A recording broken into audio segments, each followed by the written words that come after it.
Hey guys, tonight we begin with something deeply fascinating: the state of mental health in medieval times. What did it mean to feel anxious, depressed, or simply off? Well, let's just say therapy wasn't covered by the local guild.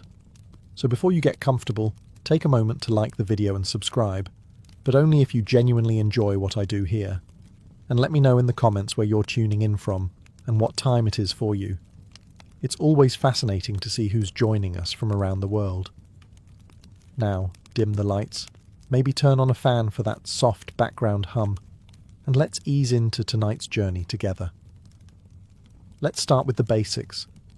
In medieval Europe, your mental health, your moods, your energy, your thoughts, your tendency to cry over burnt porridge was believed to be controlled by a stew of internal fluids. These weren't metaphorical. They were literal bodily juices. And yes, someone somewhere probably tried to measure them. This ancient system came courtesy of the Greeks, specifically Hippocrates and Galen, and it stuck around for centuries longer than it had any right to. The theory of the four humours claimed your health, personality and mood were all controlled by the balance of blood, yellow bile, black bile, and phlegm. Each fluid was tied to a personality type. Too much blood? You were cheerful and energetic until you got annoying and they bled you with leeches. Excess yellow bile made you angry and impulsive, great for battle, bad for dinner parties. Black bile was associated with melancholy, what we'd now call depression, but back then was a mood imbalance caused by cold and dry conditions, and too much sitting around thinking. And phlegm? That was for the slow, the calm, the maybe he's just tired. So if you were sad, you didn't need therapy. You needed a bucket and a guy with a knife. The preferred cure for emotional distress was bloodletting, a fun little procedure where someone opened a vein and hoped it made you feel better before you passed out. If that didn't work, you might be prescribed laxatives, because obviously, when your soul hurts, it's your bowels. Physicians, and we're using that word generously here, would diagnose you by asking probing questions like, do you feel moist or dry today? They might examine your urine, consult the stars, or smell your breath.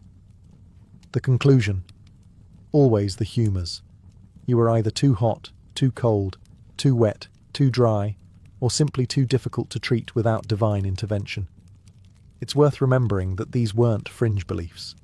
This was mainstream medicine for centuries.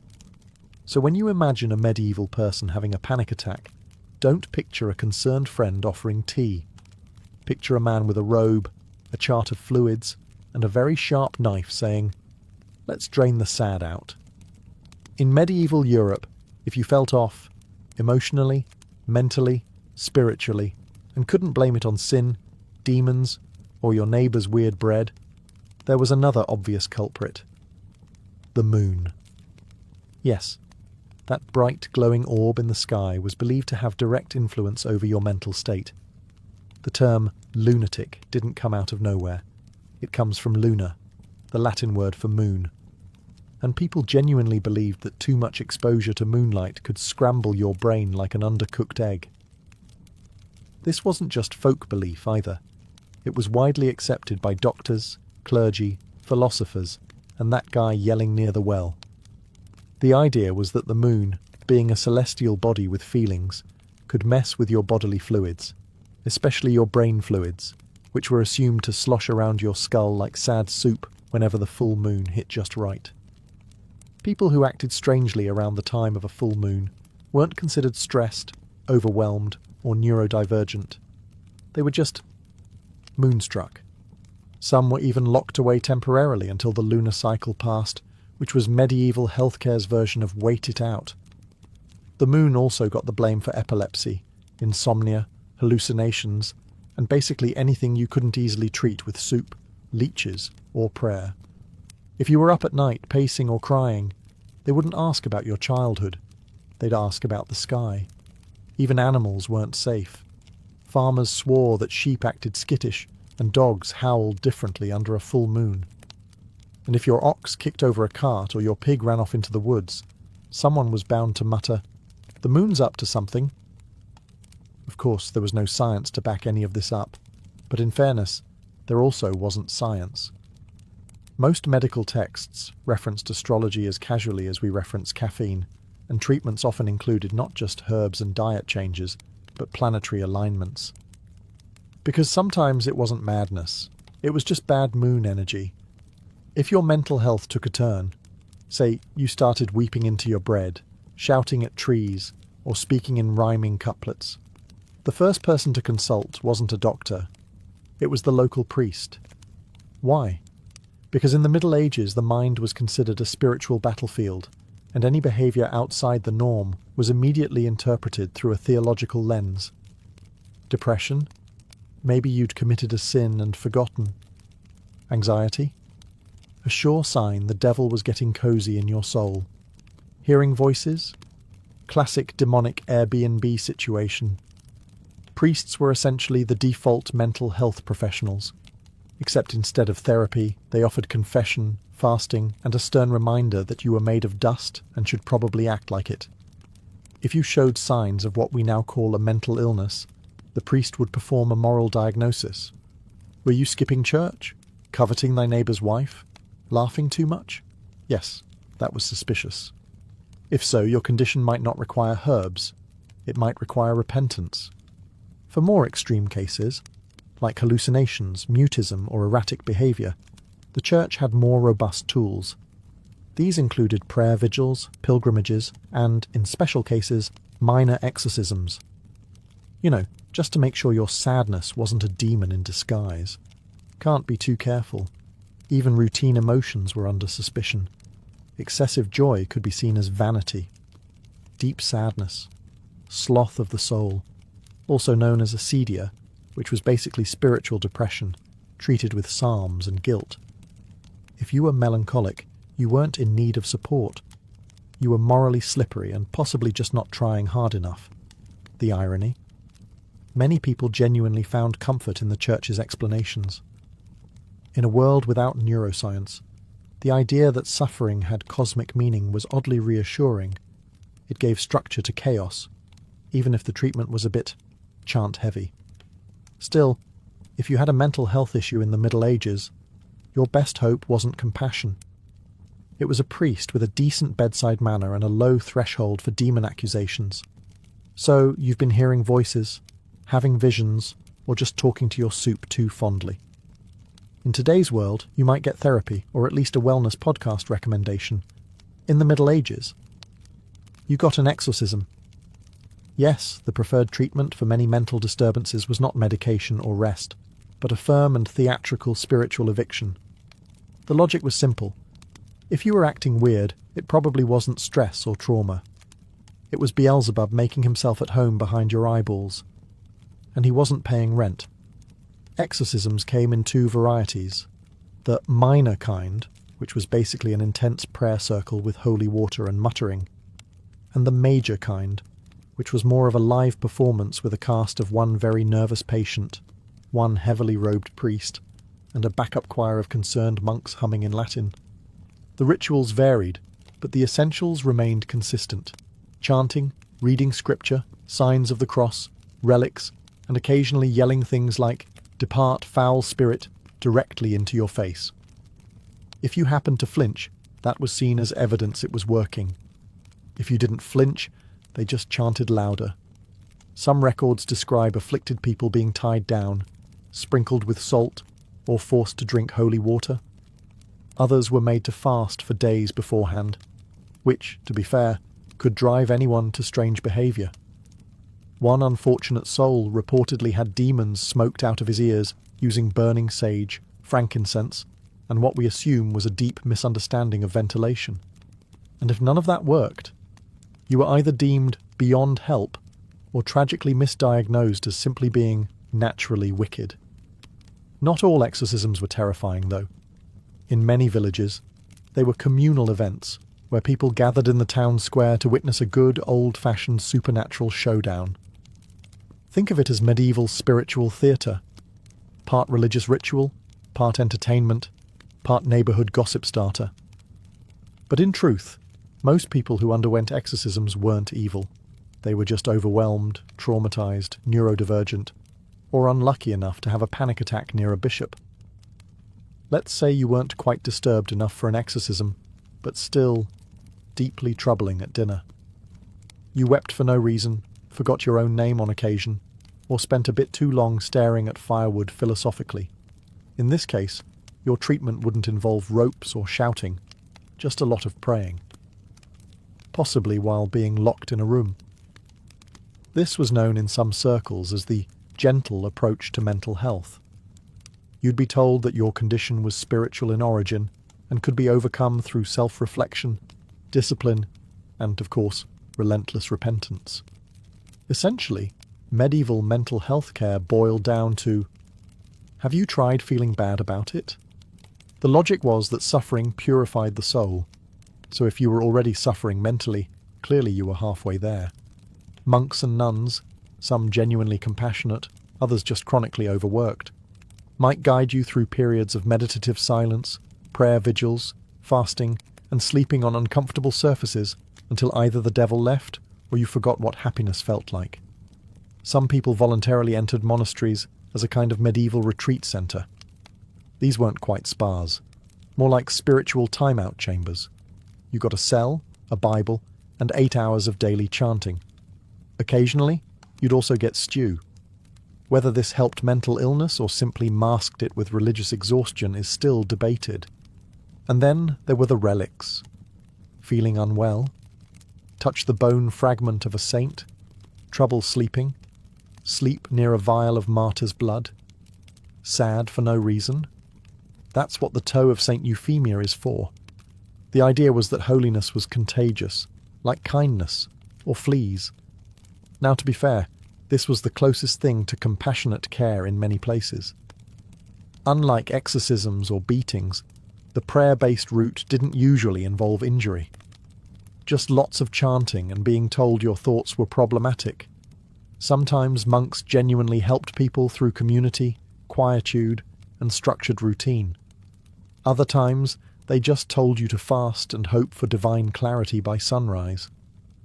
Let's say your condition went beyond moody sighs and occasional candle staring. Maybe you'd started wandering barefoot through town mumbling about angels, or loudly debating theology with barn animals.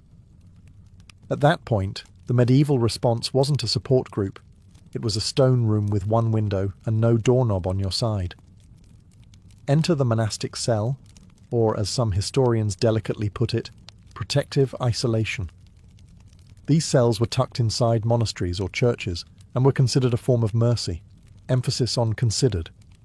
You wouldn't be chained or tortured, hopefully, but you would be firmly encouraged not to leave, sometimes for years.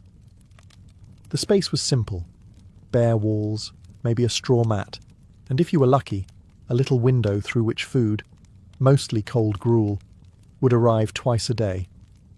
Human contact was rare, because the working theory was that your madness was contagious, emotionally, spiritually, or atmospherically.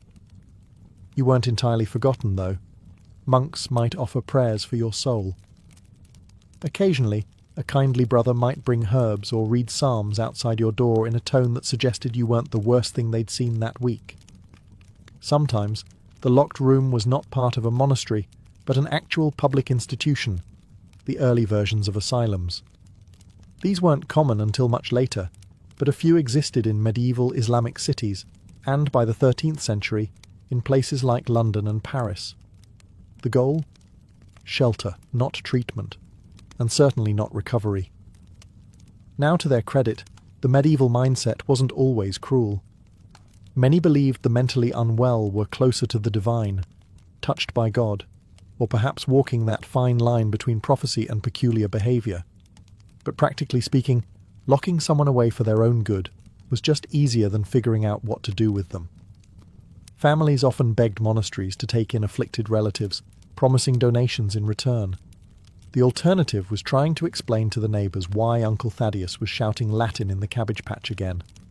If you were a woman in medieval Europe and found yourself overwhelmed, irritable, or tearful, perhaps after your 11th child or your 3rd husband with plague breath, congratulations, you were probably diagnosed with hysteria, Now, diagnosed is doing a lot of heavy lifting here. Hysteria wasn't so much a diagnosis, as it was a blanket explanation for, this woman is behaving in a way that makes men uncomfortable. Crying too much? Hysteria. Not crying enough? Suspicious, possibly a witch. Expressing opinions, ambition, or fatigue? Definitely a uterus problem. The term itself comes from the Greek hystera, meaning womb. The theory, and brace yourself, was that a woman's uterus could become unmoored and wander freely about the body, causing trouble wherever it went. Yes, that's right. A rogue, floating womb was blamed for everything from anxiety to chronic sighing. Somewhere in your abdomen, your uterus was just doing laps and ruining your day. Symptoms of hysteria included shortness of breath, nervousness, fainting, emotional outbursts, and, to quote one actual medieval source, too much thought. Truly a devastating condition. Treatments varied. A priest might recommend fasting and prayer. A physician might apply herbs. And in some cases, rather awkward manual stimulation was prescribed to calm the uterus, performed by midwives or, in later centuries, by early gynecologists with a concerning lack of supervision. Marriage was also considered a cure. If a woman was single, she needed a husband to settle her womb. If she was married, then obviously she just needed to be pregnant again. Either way, her mental health was treated with more chores and less rest. And if she kept acting strangely, seeing visions, resisting housework, or having too many thoughts in Latin, things could escalate. Some women were accused of witchcraft because nothing screams mental illness, like growing herbs and asking questions. But not all was bleak. In some cases, women found support from convents where the demands of daily life were lighter and emotional distress was seen as part of spiritual struggle. Some nuns even wrote about their anguish in ways that sound suspiciously modern, minus the demon metaphors. Still, if you were a woman in the Middle Ages with feelings, your best mental health strategy was simple. Keep it quiet, keep it short, and never, ever talk to your cat in public. In a time when monks prescribed fasting, priests blamed demons, and physicians swore by bleeding your soul out through your ankle, the real MVPs of medieval mental health were the herbalists, often elderly women with gardens, cats, and suspiciously good intuition. These wise women, sometimes called cunning folk, were the unofficial, unlicensed therapists of their day. They didn't ask how your humours were feeling. They asked when it started, how you were sleeping, and whether your mother-in-law was bothering you again. Their methods were simple: tea, tinctures, and talking, though the talking part was often disguised as advice about herbs. You'd sit in a smoky cottage surrounded by drying plants, and before long you'd be sipping something made of valerian root and lavender while ranting about your neighbour's pig. It was like therapy, but it also cured warts. Herbalists treated sadness with calming infusions. Anxiety was soothed with chamomile and balm. If you were really distraught, you might get mugwort, St. John's wort, or, in desperate cases, a stiff dose of poppy extract. They called it a sleep aid. You'd call it accidental time travel. Most of these women weren't formally educated, but their remedies were rooted in generational knowledge, observation, and something modern medicine likes to call actually listening to the patient, which, unfortunately, also made them suspicious to everyone else. The church viewed them as threats. After all, they operated outside the religious system, didn't quote scripture, and didn't insist every problem came from sin. Some towns quietly appreciated them. Others accused them of witchcraft if they got too popular, too effective, or too confident in public. Still, they were often the only source of comfort for people suffering from what we'd now call depression, trauma, or plain old burnout. If you were lucky, your village herbalist knew how to blend calming herbs, light a protective candle, and tell you that no, you weren't cursed. You were just tired and underappreciated. Were their treatments perfect? Of course not. Sometimes they rubbed onions on your feet. But compared to being locked in a stone room or yelled at by a monk holding a goat skull, the herbalist's approach was practically holistic luxury. So far, we've covered prayers, isolation, and a charming herbalist with an herbalist's license issued by no one. But medieval mental health had one more tier of solutions, the truly imaginative ones, the kind that made you wonder if the physician was just winging it based on dreams and pantry contents. Let's begin with the dead owl treatment. Yes, if you were plagued by sadness or excessive thoughts, one popular remedy was to tie a dead owl to your head. It was believed the owl, a symbol of wisdom, would absorb the confusion or melancholy through your scalp. In practice, it mostly absorbed flies. Feeling particularly anxious? Try powdered emeralds. That's right, jewel dust. Physicians recommended grinding actual gemstones and rubbing the sparkly remains on your chest or consuming tiny amounts. Not only did it not work, it was a great way to ruin both your digestive tract and your jewellery collection. Then there were the cures involving astrology, which were less medical and more vibe check from the stars. A patient's mental disturbance might be blamed on Mars being in a bad mood. Treatment: wait until Jupiter looked friendlier. One medieval medical manual suggested wrapping the sufferer in wolfskin during a thunderstorm to scare off the madness. Another recommended whispering into the left ear of a black dog and then letting it run away with your sorrow, like a very sad, very hairy therapy courier. You could also find remedies involving smoked herbs stuffed into pigeons, which were then waved near your head. No one's quite sure what this was supposed to do, but it was very aromatic and quite annoying to the pigeon. And if none of that worked, there was always pilgrimage, the all-purpose medieval solution to everything. Pack your sandals, grab a staff, and walk hundreds of miles to a holy site. With any luck, you'd either find spiritual peace, or at least get enough blisters to distract from your emotional state. These oddball cures remind us that medieval medicine wasn't entirely malicious, just wildly misinformed, often experimental, and occasionally bird-based. And hey, if nothing else, they gave people hope, which in those days was about as close to Prozac as it got. Every medieval town, big or small, seemed to have that guy. You know the one. Dressed oddly, muttering to himself, sometimes blessing chickens, sometimes cursing puddles, the town madman. And strangely enough, society didn't always lock him away or call for holy water. They just let him be. In an age when mental health was misunderstood at best and feared at worst, this was oddly progressive. People with visible mental illness weren't always banished. They were often absorbed into daily life, tolerated like unpredictable weather, or that one goat who thinks he owns the street. The madman, or madwoman, though women were sadly more likely to be accused of witchcraft, held a peculiar place in the medieval social order. Not quite a threat, not quite a joke, and occasionally revered.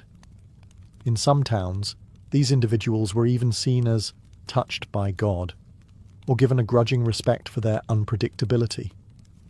If they spouted cryptic phrases while staring into the sun, people assumed it was divine prophecy, or just Wednesday. They were usually given a nickname: Old Will the Wanderer, Mad Meg, Tom Fool. You'll notice these sound suspiciously like pub names, which says a lot about how much people drank while pondering madness. These individuals often lived on the fringes, sleeping in abandoned mills, church porches, or literal barrels, Diogenes style. Townsfolk would sometimes give them food, or shoes, or just a wide berth. Children were told not to stare, which of course meant they stared constantly. Occasionally their strange behaviour would lead to small acts of charity. A baker might leave out crusts. A blacksmith might repair a bent walking stick. Medieval communities, for all their superstition, could be surprisingly compassionate, especially when guilt and the fear of eternal damnation were good motivators. But if the madman's behaviour got too loud, too violent, or too unsettling, patience ran out. Then came the priests, the isolation, or worse. Tolerance had limits, especially if the afflicted stopped being amusing and started being inconvenient. In modern times, we understand that depression is a complex condition involving brain chemistry, life circumstances, and sometimes just terrible Mondays. But in the Middle Ages, if you were feeling persistently low, tired, or like life was a slow-motion mudslide, congratulations, you were guilty of acedia. Acedia wasn't seen as a mental health issue. It was classified as a spiritual failure, one of the original deadly sins before sloth eventually stole its thunder and got top billing. Acedia was sadness at divine good, or in more practical terms, spiritual apathy, lack of joy, and the general medieval version of lying in bed staring at the ceiling. Monks were especially prone to this condition, which they poetically called the noonday demon. Picture it, a monk supposed to be copying psalms, staring at a wall, wondering what the point of it all is. In today's world, that's called burnout. In the 12th century, it was a moral crisis requiring urgent rebuke and possibly more prayer beads. Sufferers of acedia weren't offered comfort. They were told to pray harder, work more, and stop being selfish.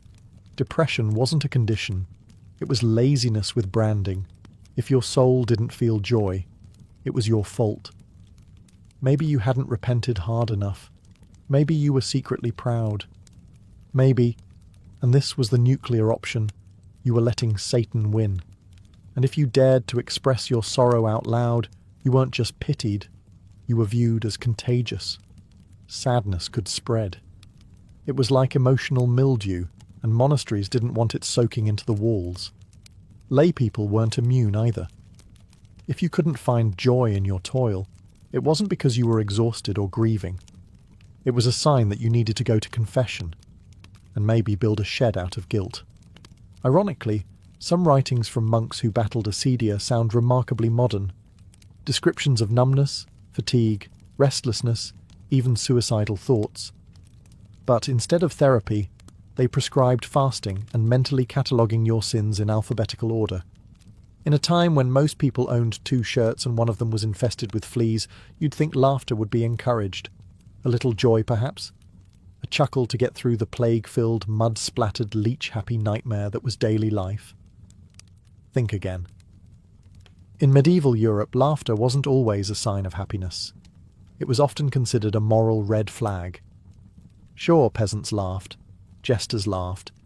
Occasionally, even monks cracked a smile if a goose did something particularly scandalous. But the official stance from theologians, chroniclers, and very serious people was that laughter could be dangerous, a gateway emotion to chaos, sin, and possibly dancing. The Church, ever watchful of human weakness, warned against excessive mirth. Thomas Aquinas, whose sense of humour was reportedly filed under to be developed, believed that laughter should be moderate and serve a higher purpose. Uncontrolled laughter? A sign of spiritual disorder, maybe even demonic influence. After all, who laughs without reason? Answer: people with a functioning sense of humour. Women, of course, were doubly judged. A laughing woman was clearly up to something, witchcraft probably, while a solemn, silent woman was appropriately pious, or just very dehydrated.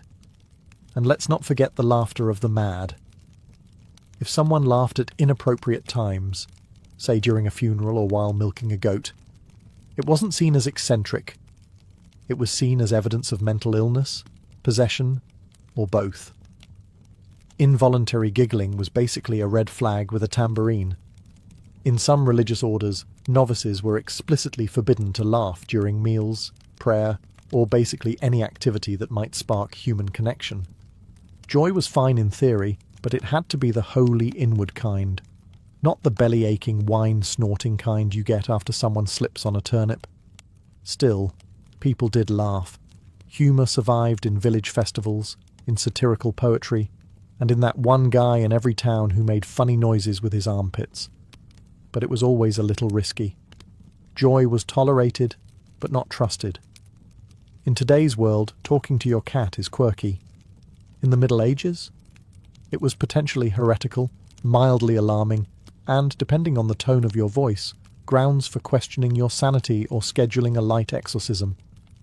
You see, medieval society had very clear ideas about who you could and could not have conversations with. People were fine, priests better. But if you started chatting with animals, invisible angels, or anything that didn't answer back, out loud, eyebrows were raised, usually followed by torches. Let's start with animals. Cats were already walking a fine line. On one hand, they controlled pests. On the other, they were sleek, mysterious, and never went to church. If you confided in your tabby too often, people might assume she was your familiar, sent by the devil to whisper forbidden wisdom about herbal remedies and where your neighbour hid his cheese. Birds were also suspect. Medieval bestiaries were full of half-true and fully weird facts. If someone said a crow told them the future, that wasn't poetic. That was treason against sanity. Even dogs, mankind's loyal companions, were acceptable, until they started appearing in your dreams wearing robes and quoting scripture. Then there were the angels, who, according to countless religious texts, were everywhere, watching, protecting, and occasionally delivering ominous messages during thunderstorms. If you claimed to see or hear them often, you might be considered saintly, or if your timing was poor, mad, or possessed. The difference often depended on whether you were in a monastery or yelling at clouds in the town square. And of course, imaginary friends. Children got a pass. Mostly. But adults? If you claimed to be speaking with invisible beings who gave you instructions, the options were limited. Prophet, lunatic, or future bonfire decoration. There wasn't much middle ground. Interestingly, some mystics, like Hildegard of Bingen, claimed vivid visions and conversations with divine figures. And because they were cloistered, educated, and slightly intimidating, they were tolerated. But if you were a peasant named Bertram who talked to squirrels about theology, you probably weren't writing illuminated manuscripts anytime soon. In the medieval world, mental illness teetered between two extremes. Either you were a walking curiosity or a shameful family secret, and often both, depending on whether the village market was open. Let's start with public spectacle. If someone with visible mental illness wandered through town, muttering, dancing in the rain, or arguing passionately with a bucket, they might attract attention, not scorn. In fact, they could become a fixture of village life, like the bell tower, or that one goat that always escaped. People would watch, whisper, maybe even laugh, not out of cruelty, well, not always, but out of a weird blend of amusement and fear. Because deep down, everyone worried. That could be me next week if I get hit on the head or eat spoiled eel pie. In some places, these individuals were known as natural fools, a term that sounds insulting, but was weirdly affectionate by medieval standards. They were seen as innocent, almost childlike, and sometimes believed to have been touched by God, fate, or just a very unfortunate moon phase.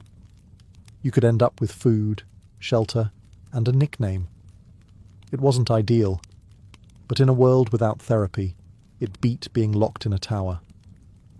But for families, not so charming. If your relative was quietly struggling, maybe depressed, withdrawn, or plagued by what we'd now call anxiety, it was often handled as a private matter, which, in medieval terms, meant don't talk about it, ever. Shame was a powerful social currency, and a troubled mind in the household could reflect poorly on the whole lineage. Some families kept afflicted members hidden. Others sent them to monasteries or pilgrimage routes, hoping divine geography would work where herbal tea had failed. In some sadder cases, people were disowned entirely, especially if they were seen as disruptive or, worst of all, embarrassing at weddings. Public mental health care barely existed. Shame filled the gap where support systems should have been. No clinics, no community outreach. Just a mix of whispered prayers and pretending everything was fine. By the end of the Middle Ages, somewhere around the late 15th century, give or take a plague, things started to shift. Not quickly, not gracefully, but if you squinted hard enough, you could spot the early signs of humanity inching toward compassion, one confused scholar at a time.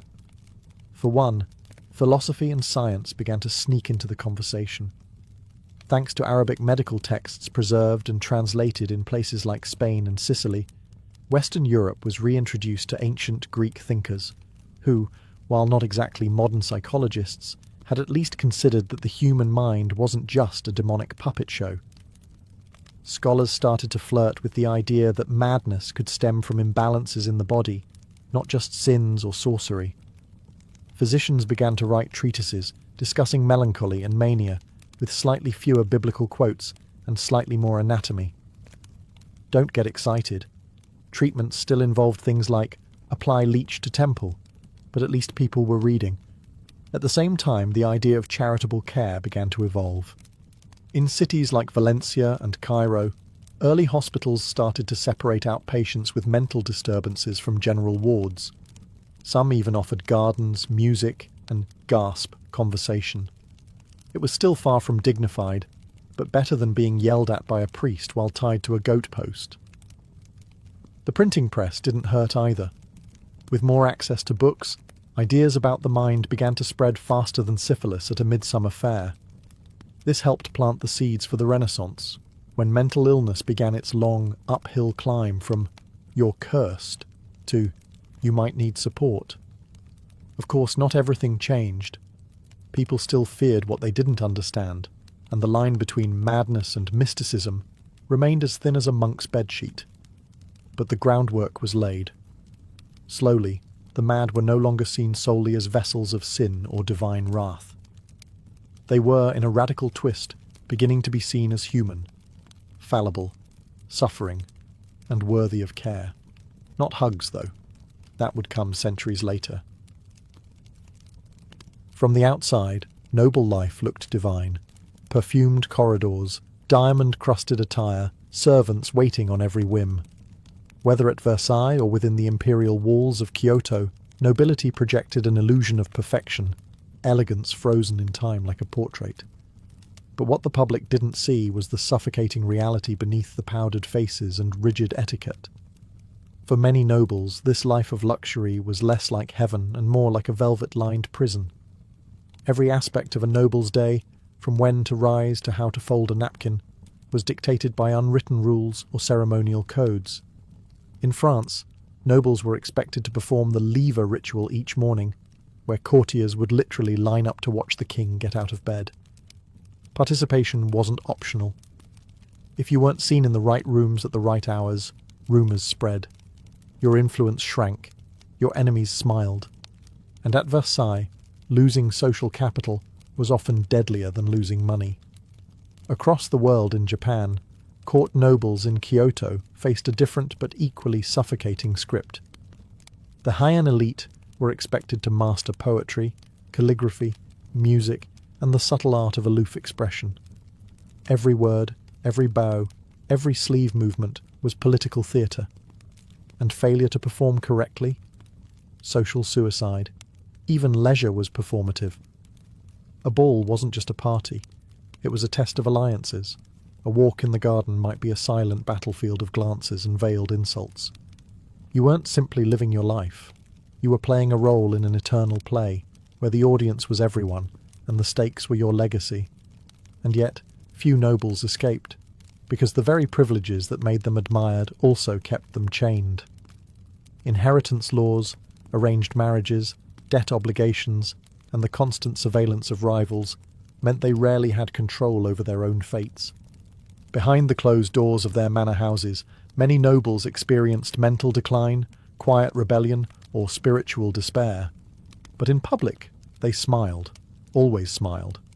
This was the great paradox of noble life. The more prestige you had, the less freedom you possessed. They were born at the top, but often died without ever living for themselves. When you picture a nobleman striding through Versailles in silk stockings, or a lady gliding down a staircase in pearls, the last thing you imagine is debt collectors. But behind all the glamour, a surprising number of nobles were financially drowning.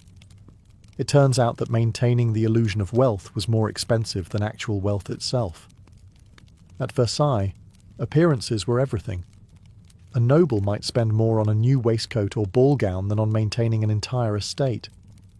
Why? Because fashion was currency. If you didn't keep up, you vanished. politically, socially, and eventually financially.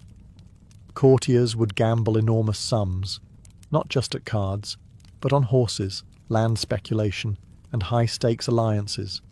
Many nobles mortgaged ancestral estates to fund one more season of social relevance. And the king didn't help. Louis XIV, in particular, kept nobles close, not just physically, but economically. He encouraged extravagant spending at court to keep them dependent, distracted, and loyal. A ruined noble was a controllable noble. In England, the aristocracy wasn't much better off. During the Georgian era, lords and ladies often lived in opulent townhouses in London, financed entirely on credit.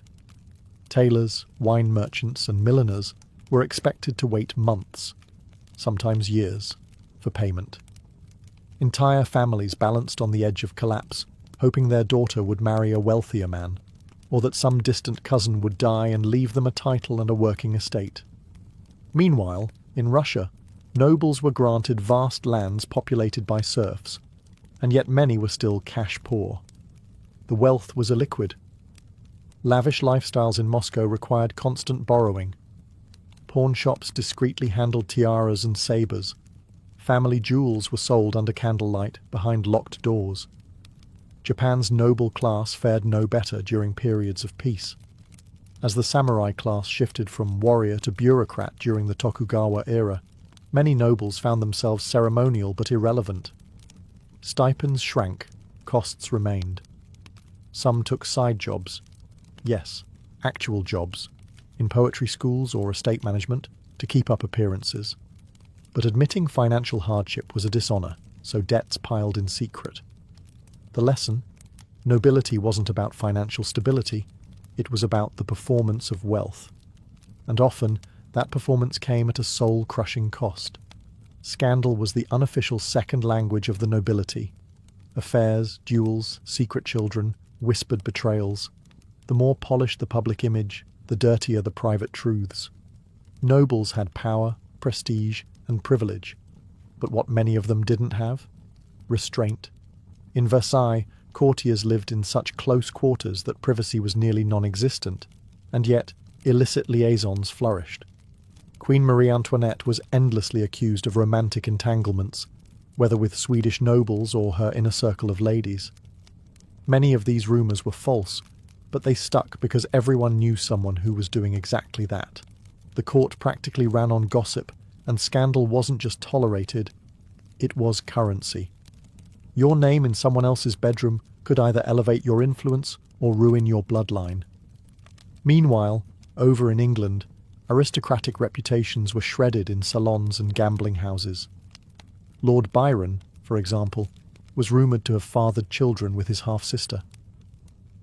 That didn't stop him from being a celebrity, but it cast a long shadow over his noble status. Nobles were expected to have mistresses, just not too many, and definitely not the wrong ones. Affairs with actresses, commoners, or foreign spies. That could lead to exile, imprisonment, or in rare cases, an early grave. In Imperial Russia, the court of Catherine the Great was notorious for its openness. The Empress herself had lovers throughout her reign, often hand-picked and elevated to positions of power. But it wasn't just Catherine. Her courtiers were constantly engaged in intrigues, often mixing political manoeuvring with bedroom games. Affairs were less about love and more about leverage. Even in the refined Heian court of Japan, where restraint and poetry reigned, scandal found its way through haiku and love letters. A noblewoman might receive a midnight visitor whose identity she would never reveal. But her next poem, shared among the elite, might offer just enough metaphor to ignite a wildfire of speculation. The most dangerous scandals, though, were the ones that never made it into letters or court whispers, the ones involving treason, espionage, and betrayal of blood. These were whispered in corridors, documented in coded correspondence, and buried in family archives. Because in noble life, scandal wasn't the exception, it was the wallpaper. Beautiful, intricate, and always hiding cracks underneath. For all their earthly power and luxury, nobles were often tormented by a far less visible force, the crushing weight of spiritual uncertainty. They had everything, yet still wrestled with existential dread. Being born into privilege didn't grant clarity about the afterlife, morality, or divine purpose. In fact, it often made things worse. In Catholic France, guilt clung to the corridors of palaces like smoke. The same nobles who attended Mass daily might also indulge in debauchery every night. Confession was routine, but more for social performance than true penitence. Still, many nobles, especially as they aged, were haunted by their sins. Some turned toward mystics and visionaries, desperate for answers. Even Louis XIV, the Sun King himself, grew more devout in his final years, racked with fear over his worldly indulgences and the wars he'd waged. Across Europe, nobles funded churches and monasteries not just out of piety, but insurance. In their minds, a new chapel might buy them a cleaner conscience. 1,000 candles lit in their name could offset a life of intrigue and excess. Some retreated into monastic life altogether in old age, swapping velvet robes for hair shirts. In Orthodox Russia, things were more intense. Nobles were expected to uphold both political and spiritual order, yet many wrestled with doubt, especially during the turbulent reigns of czars who declared themselves chosen by God, even as they ordered purges. Some nobles sought answers in secret prayer circles or turned to fools for Christ, holy wanderers who renounced wealth and comfort to speak uncomfortable truths. These odd mystics sometimes served as the only outlet for aristocrats facing spiritual crisis. Meanwhile, in feudal Japan, the samurai nobility hybrid class often found themselves torn between Confucian ethics, Shinto rituals, and Buddhist detachment. Some nobles turned to Zen, hoping meditation would silence their inner turmoil. Others composed poetry not just for art's sake, but as spiritual catharsis. Still, the tension between duty, honor, and the impermanence of life gnawed at them.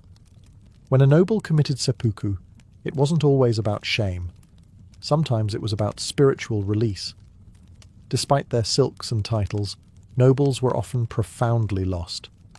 Surrounded by ritual and grandeur, many still stared into the void, wondering if any of it truly mattered. Behind the masks of status, their souls were whispering, and sometimes screaming, for peace. In the age before smartphones and email, the most dangerous thing a noble could send wasn't an assassin. It was a letter. Ink on parchment could undo a dynasty, expose an affair, or spark a revolution. And nobles, despite their outward elegance, were compulsive correspondents. They wrote everything down: secrets, longings, schemes, prayers, love, lies. These weren't idle pen-pal exchanges. They were calculated tools of diplomacy and survival. At Versailles, every noble had a paper trail: love letters to mistresses, pleas to creditors, carefully worded flatteries to the king. And not all of it was above board. Couriers carried sealed notes laced with invisible ink or written in cipher. A wrong phrase in the wrong hands could lead to exile or the scaffold. Some nobles even had personal ciphers, alphabets invented solely for clandestine conversations. The Duke of Orleans, for instance, was known to correspond with suspected radicals during the lead-up to the French Revolution, and his letters, meticulously coded. But ciphers were never foolproof. In one legendary case, a noble's encrypted diary was decoded long after his death, revealing a hidden life of treason and betrayal. In the Habsburg courts, marriage negotiations often played out through veiled language. A letter might begin with discussion of weather and falconry, but hide deeper intentions between the lines. Parents arranged matches through polite lies. Lovers begged for elopement under the guise of visiting countryside estates. In Japan's Heian era, poetry served as code. A single waka, just 31 syllables, could convey forbidden love, rejection, or a secret rendezvous. Noblewomen were particularly skilled at crafting double-meaning verses, often responding in kind within hours. These exchanges were delivered by discreet messengers, sometimes servants, sometimes children, always sworn to silence. During the Renaissance, some noblewomen ran entire espionage networks through their salons, writing to allies in foreign courts. In Russia, letters smuggled out of the Tsar's inner circle helped fuel uprisings. Nobles trapped in gilded cages turned to correspondence as their only form of rebellion. Paper became weapon, shield, and confession booth all in one. Of course, the riskiest letters were the ones that never arrived. Intercepted, burned, buried. Some lay hidden in attics and wall crevices for centuries, their secrets unread, their senders long forgotten. But make no mistake, within those ink-stained lines lived revolutions, heartbreak, and the rawest truths of the noble soul. In noble society, emotion was a luxury no one could afford. Joy, anger, fear, all were carefully measured, rationed, or concealed entirely. A noble's survival depended not just on wealth or title, but on mastering the art of emotional camouflage. To rule at court, one had to perform, and never, ever flinch. At Versailles, life was a never-ending theatre. Nobles rehearsed their smiles, their bows, their silences. A raised eyebrow could signal support or sabotage. Tears were reserved for funerals, and even then, only if the cameras of courtly judgment were watching. The goal was simple: Project Elegance, hide the chaos. Those who failed were branded unstable, hysterical, or worse, unfit. This emotional choreography was learned young. Noble children were taught to speak only when spoken to display pride without arrogance, and to suppress grief until it could be written about in private diaries. Meltdowns were not just embarrassing, they were politically dangerous. A single outburst could be remembered for decades and used as ammunition in future rivalries. In Japan's Heian court, nobles were even more refined in their restraint. Public emotion was seen as vulgar. One's true feelings were shared only through metaphor, in poetry, gestures, or carefully chosen silences. A noblewoman's sleeve might carry more meaning than her words. A fan opened halfway could signal heartbreak. A single cherry blossom plucked too early, despair. To survive, one had to master subtlety as fluently as language. In England, nobles kept a stiff upper lip. A scandal could be quietly swallowed with a brandy, but never spoken of. Behind closed doors, journals wept for them. Volumes of sorrow and suppressed rage bound in leather and sealed away in desk drawers. Mental illness, grief, shame, all of it was hidden behind ballroom smiles and military posture. Some cracked under the pressure. There are records of nobles who snapped mid-dance or collapsed during ceremonies, later confined to asylums or sent away to recuperate in remote estates. But these were whispered tragedies. The show, after all, had to go on. Because in the grand masquerade of nobility, emotions were a liability. Masks weren't just for balls, they were daily attire. And behind every bow, every compliment, every elegant laugh, there was often a storm raging, perfectly concealed behind silk and etiquette. To be born noble was to inherit not just land and titles, but expectations so heavy they could crush the spirit. From the first breath, a noble child was less a person and more a vessel for legacy. Every decision they made was haunted by the demands of their ancestors and the judgment of generations yet unborn. In France, sons of dukes and counts were groomed like racehorses. Their futures were mapped out in ledgers and family trees. Marry this heiress. Befriend that prince. Don't embarrass the bloodline.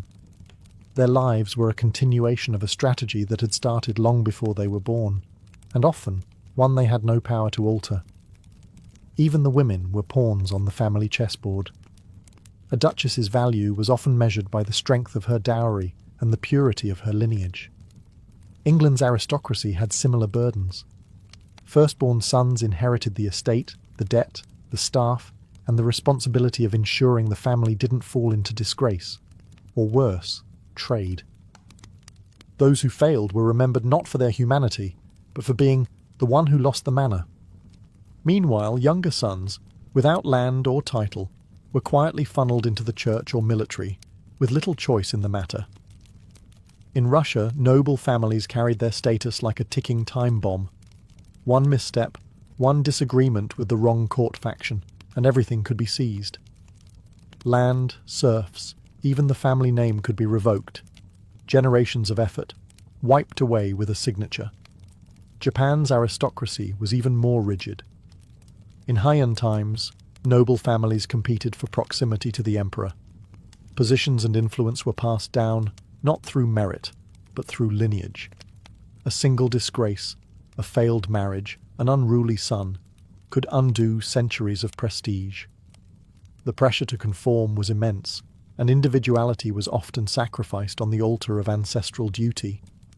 And what of those who didn't want the title, who didn't want to marry the stranger, rule the estate, or bear the name? Rebellion wasn't just difficult, it was unthinkable. Some tried. Most were crushed by the machinery of tradition. The burden of inheritance wasn't just a financial or political matter, it was psychological, a crown of thorns worn under a golden halo. To be noble meant to be chained to a legacy, whether you wanted it or not. Not all nobles followed the script. Beneath layers of etiquette and centuries of family pressure, some cracked, and others resisted. But rebellion among the nobility wasn't always dramatic. There were no peasant uprisings here, no flaming torches, just quiet, subversive acts, tucked into corners of palaces, hidden behind locked doors, or disguised as tradition. In Versailles, where conformity reigned supreme, rebellion took on strange forms. Some nobles chose not to attend the king's elaborate mourning ritual, a grave offence that signalled independence. Others dared to wear colours out of fashion or commission portraits that didn't flatter. A few scandalised their families by marrying for love, not alliance. These small gestures in the world of court politics were explosive. In England, some aristocrats defied expectations by turning to art and literature. Lord Byron didn't just write poetry, he lived a life that mocked every expectation of noble restraint. Cross-dressing, travelling with lovers, scorning Parliament, his life was a rolling provocation. Less flamboyant nobles simply vanished to the countryside, retreating from London's social obligations. That alone could be interpreted as rebellion, a refusal to play the game. In Russia, quiet dissent took more dangerous forms. Some nobles supported revolutionary ideas under the radar, disguising radical philosophy salons as harmless poetry gatherings. Others helped serfs escape or gave them educations, treasonous acts under the Tsar's rule. These weren't loud revolutions, but quiet betrayals of a broken system. Japanese nobles had even subtler means of rebellion. A poorly timed poem, a gift with a hidden insult, refusing to shave one's head in mourning. All of these could be read as rejection of ritual. Some noblewomen resisted their arranged marriages by falling in love through poetry, subtle yet scandalous. Others withdrew into religious life, not out of piety, but protest. And then there were those who simply disappeared, nobles who faked illness to avoid court, who buried themselves in dusty libraries, pretending to be too engrossed in astronomy or botany to deal with courtly nonsense. Their retreat wasn't weakness, it was defiance. These rebels rarely made history books, but their choices, however quiet, chipped away at the illusion of perfect obedience. Not all nobles followed the rules. Some whispered no, and that, in their world, was louder than any scream. For all the grandeur and posturing, nobility was obsessed with one thing above all: legacy. Not the kind you feel, the kind you can engrave, paint, parade, and pass down. Portraits in oil, family crests etched into marble. Vast estates with names longer than some novels, every ball, battle, and betrothal was part of an unending project to be remembered. But here's the uncomfortable truth: most of them weren't. Yes, we remember the monarchs. The kings who launched wars, the queens who lost their heads. But the average noble? Forgotten. Their elaborate rituals, their infighting, their expensive shoes, vanished like breath on glass. What remains are fragments, unsigned letters, crumbling estate walls, cryptic mentions in estate ledgers. The grand story of the aristocracy isn't one of eternal glory, it's one of selective survival.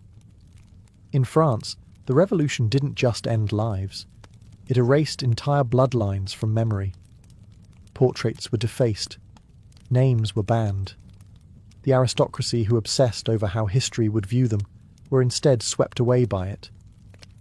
Some survived, sure, by changing names, hiding jewels in fireplace bricks, or fleeing to foreign courts. But their legacies were not what they had intended. They became cautionary tales, not immortals. England's nobles fared better, legally protected, land-rich, institutionally embedded. Yet even they were not immune to irrelevance. Once buzzing estates now sit in ruin. Dust covers tapestries that once cost fortunes. The great names? Many dissolved through scandal, poor marriages, or just time. A line with no heirs is a legacy with no future. In Japan, the aristocracy was eventually replaced in importance by the military class, the samurai and shogunate. The elaborate poetry, the court rankings, the ceremonies faded. And though a few families trace their roots to ancient noble houses, the modern world rarely cares. Even the proudest names became museum labels. And what of those who tried to control the narrative? Commissioning epic biographies, dictating memoirs, sponsoring churches. They too are subject to history's selective memory. Often, the real stories, the shame, the secrets, the compromises, survive only in whispers, footnotes, or hidden letters. In the end, legacy was the ultimate illusion. Nobles lived in service of being remembered, yet were often forgotten entirely. Behind the portraits and palaces lies a quiet truth. Permanence was never real. Only the performance was. In the spring of 1900, a curious man in a wide-brimmed hat stood under the Cretan sun, staring at scattered stones and half-buried walls. His name was Sir Arthur Evans, a British archaeologist, historian, and eccentric dreamer. He had come to Crete not just to excavate ruins, but to chase a ghost. Specifically, the ghost of a civilization that had haunted Greek legends for centuries. A civilization so old it slipped through the cracks of both history and myth. For years, travellers and locals had spoken of strange artifacts surfacing in the hills south of Heraklion. Pottery older than Mycenaean, strange glyphs no one could read, and ruins that didn't quite match any known Greek style. Evans was convinced that these were the traces of a Bronze Age people, older than Homer, older than Athens, who had once ruled the Aegean. Then came the moment that changed everything. On a plot of land known as Kefala Hill, Evans and his workers unearthed a massive structure buried beneath centuries of dust and rubble. Walls emerged, not simple huts, but foundations of rooms, staircases, corridors. What they were looking at wasn't a temple or a fortress, but a palace. And not just any palace, one so complex it seemed designed to confuse anyone who walked inside. A labyrinth, perhaps. Evans immediately made the connection. This had to be the Palace of Knossos, legendary seat of King Minos. The same Minos who, according to myth, imprisoned the half-man, half-bull Minotaur deep within a maze beneath his home. Whether myth or not, the ruins matched the story. Countless twisting halls, multiple floors, mysterious dead ends. It was a palace that defied logic, as if built to trap not just people, but time itself. He called the people who built it the Minoans, after Minos. No one knew what they had called themselves. Their script, known as Linear A, was still undeciphered. But their art, their architecture, and their reach suggested an empire long forgotten. And so, with trowel in hand and a myth in mind, Evans began to peel back the centuries. What he found would challenge everything people thought they knew about early European civilization, and ignite new debates that still haven't settled. The Palace of Knossos is not a palace in the traditional sense. It's a puzzle made of corridors, courts, and chambers that seems to double back on itself with every turn. Covering more than 150,000 square feet, the structure was a multi-story marvel of the ancient world. And at its heart lay a paradox. How could something so open, so light-filled and advanced, feel so impossible to map? There were no grand walls or moats, no militaristic towers. Instead, Knossos had balconies, skylights and air shafts, architectural features unheard of in Bronze Age Europe. The entire complex seemed designed not for war, but for ceremony, administration, and perhaps mystery. Stairs wound in dizzying spirals. Narrow corridors opened into sudden courtyards, rooms connected unexpectedly. Scholars have debated for over a century whether this design was intentional, a symbolic nod to the myth of the labyrinth, or simply the result of centuries of rebuilding. To walk through Knossos is to surrender any sense of direction. There are rooms within rooms, wings that loop into each other, and passageways that lead nowhere at all. Evans was convinced this layout reflected the story of Daedalus, the legendary craftsman who constructed the labyrinth for King Minos to imprison the Minotaur. While there's no archaeological proof of a literal monster, the confusion felt while navigating the site is very real. And yet, the palace wasn't just a maze. It was a miracle of ancient engineering. The complex featured advanced plumbing, including terracotta pipes, flushing toilets, and a drainage system so efficient it would make parts of 19th century Europe blush. Rooms had natural ventilation. Light wells illuminated the inner chambers. Some staircases plunged down 3 or 4 stories, suggesting a deep, tiered structure rarely seen before the modern era. The throne room, modest by royal standards, lies tucked deep inside, almost hidden. Its centerpiece is a stone chair flanked by griffin frescoes, surrounded by benches. This wasn't a place of spectacle, but of controlled ritual. Perhaps here, power was less about dominance and more about illusion, mysticism, or religious awe. Knossos wasn't built to intimidate, it was built to mystify. Whether you were a trader, priestess, or foreign envoy, one truth was certain. Once you entered, the palace swallowed you whole, and made you forget the path you came from.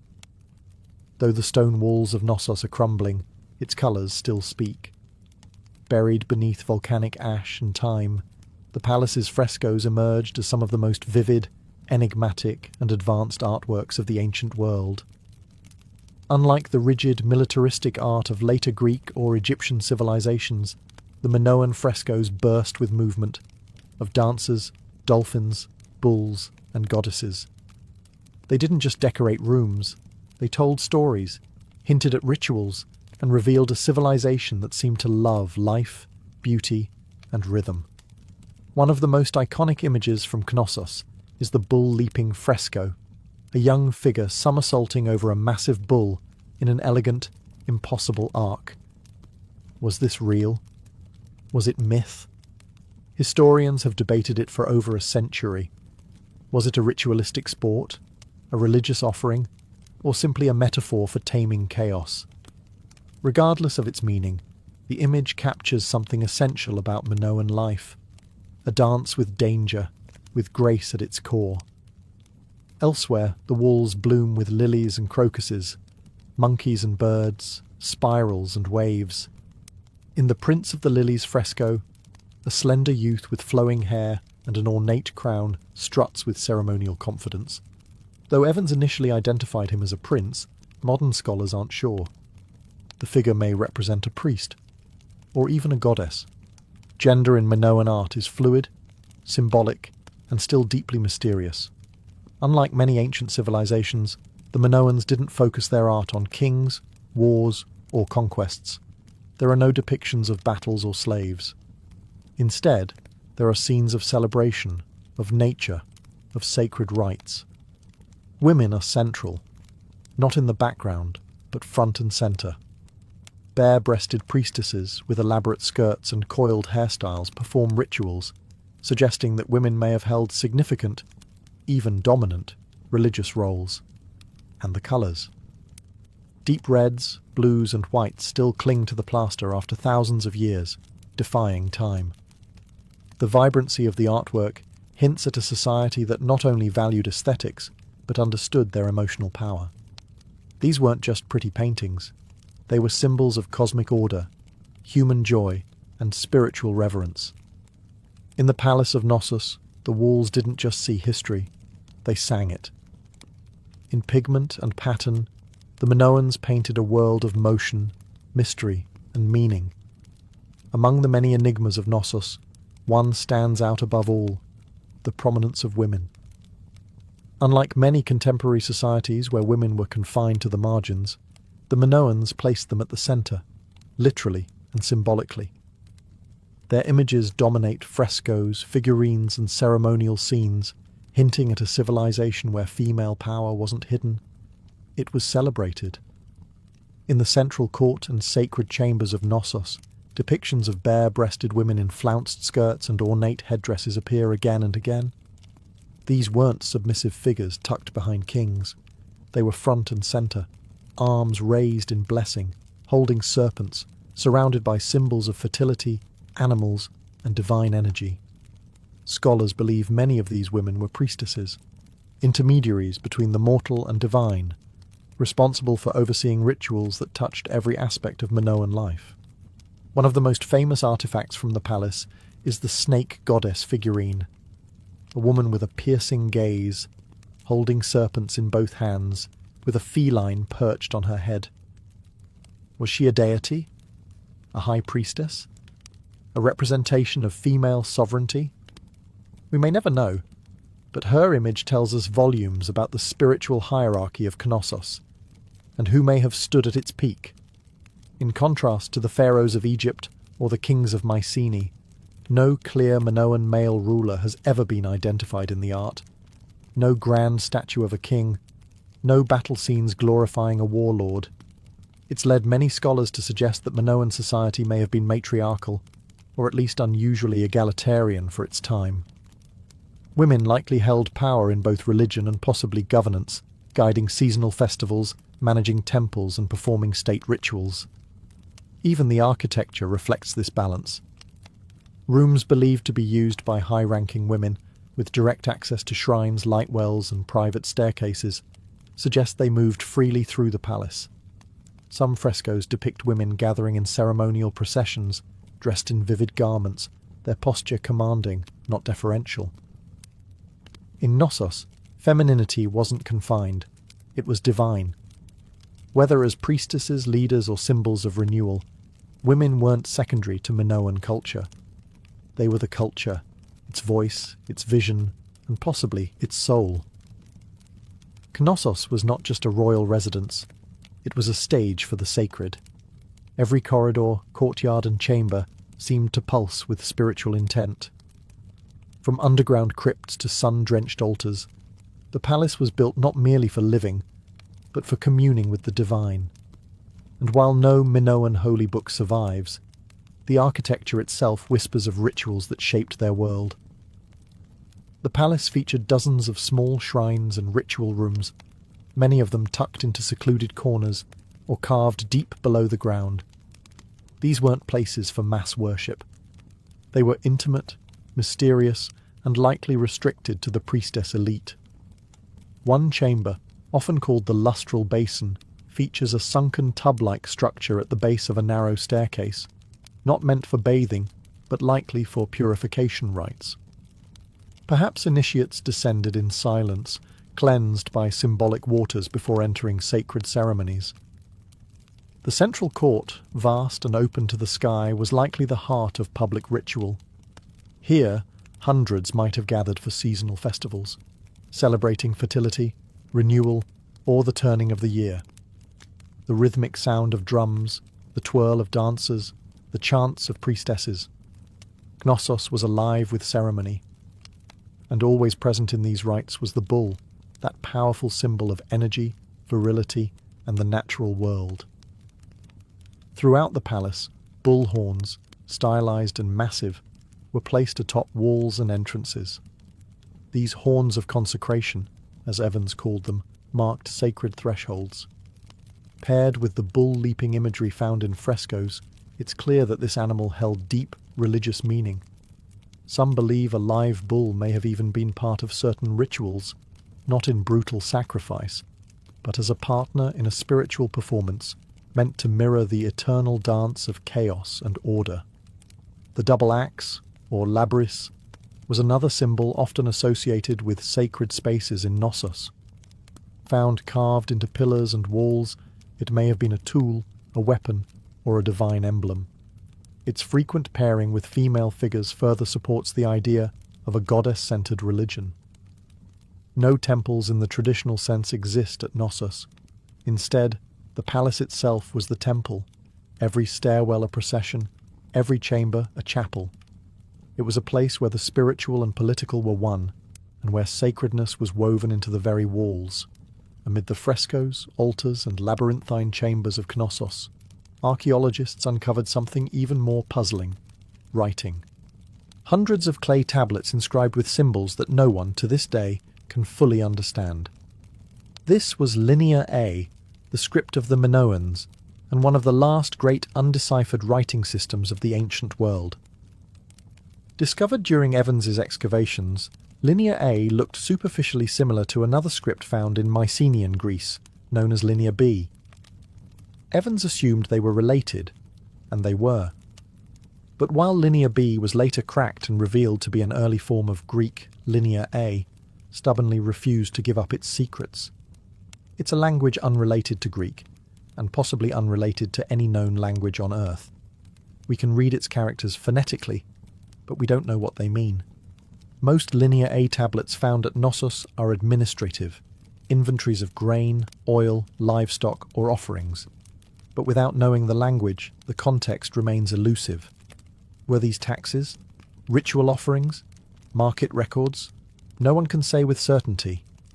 The Minoans wrote for over 500 years, and yet we still can't understand a single full sentence. This linguistic blackout gives Knossos its dreamlike quality. It's like listening to music through a wall. You can sense the rhythm, the energy, the intent, but the lyrics are forever muffled. We can see their rituals in art, their architecture in stone, but their thoughts remain sealed. Linear A was written with a stylus on soft clay, then baked by accident, preserved only because the palace was destroyed by fire. Without that disaster, their words might have dissolved long ago. Ironically, the burning of Knossos gifted us with the only surviving fragments of Minoan language. Some scholars believe Linear A might one day be deciphered, especially if bilingual texts are found, much like how the Rosetta Stone cracked Egyptian hieroglyphs. Until then, we're left with isolated symbols: a man, a bull, a jar, a sun. Meaningless, and yet hauntingly familiar. Knossos, for all its colour and complexity, speaks to us in silence. Its language sits just beyond reach, reminding us that some of history's greatest voices still wait to be heard, buried not in earth, but in mystery. The Palace of Knossos, once a beacon of art, architecture and ritual, did not vanish in a single cataclysm. Its fall was not swift, but layered, a slow unravelling of a civilization whose power once seemed eternal. And like so many ancient collapses, the truth behind Knossos' downfall is a tapestry of fire, water, and whispers of war. Around 1450 BCE, something changed. Suddenly, across Crete, Minoan palaces and towns began to burn. Knossos, curiously, did not fall immediately. Instead, it was reoccupied. But the frescoes changed. The writing on the clay tablets shifted from Linear A to Linear B, not Minoan, but Mycenaean Greek. This suggests that the Mycenaeans, the rising power from the mainland, had either invaded or taken control peacefully after a catastrophe weakened the Minoans.